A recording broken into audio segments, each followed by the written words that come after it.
Part of this case. Tonight, the former head of the ATF in Phoenix on the hot seat. You were asked a specific question. Who defined the strategy for Fast and Furious? As Congress tries to find out who's responsible for an operation that had agents looking the other way, as weapons purchased at Valley gun shops ended up in the hands of cartel members, and then at the scene of this Border Patrol agent's murder. Tell me who the person is. Well, he never did get an answer, so after a second fiery hearing on the controversial Fast and Furious program, there's still no real answers about who sanctioned this, who knew about it, and who will ultimately be held responsible. Now, as a result, the family of murdered Border Patrol agent Brian Terry is turning to the legal system.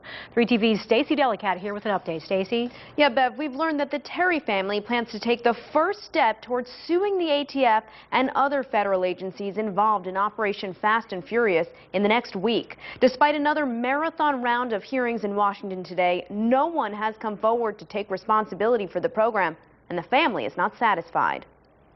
Guys who I consider American heroes, my friends, who I never thought I would hear this, who they've told me since this broke. Carlos, I'm ashamed to carry an ATF badge. ATF attaché Carlos Canino, the latest insider to express disgust at the agency's Fast and Furious operation, during which agents allegedly observed straw buyers purchasing boatloads of guns from Arizona stores for Mexican drug cartels and let the sales go ahead. The agency is accused of letting 2,000 weapons walk, 2 of which wound up at the murder scene of border agent Brian Terry. No good prosecutor would ever approve this operation. Something went terribly wrong. Now Paul Charlton, the former U.S. attorney in Arizona, is taking on the Terry family's case. Someone made the decision to approve this program, and the family deserves to know who. But in 4 hours of testimony on Capitol Hill today, no one took responsibility. Instead, Special Agent in Charge Bill Newell, who used to oversee the Phoenix ATF Bureau, denied that gun walking happened at all. It is my opinion that we did not let guns walk.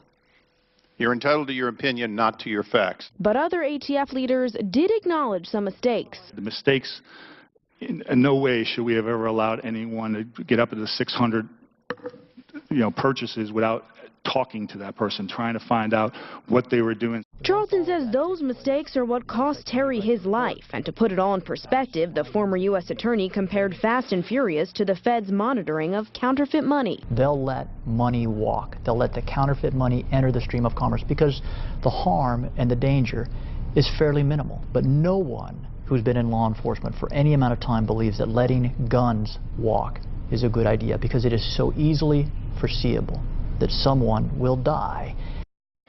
The investigation into Operation Fast and Furious continues in Washington. Meanwhile, the Terry family has commissioned an investigation of their own. Charlton tells us they will file a notice of claim, a precursor to a lawsuit, in the coming days. I'm Stacey Delicat, 3TV.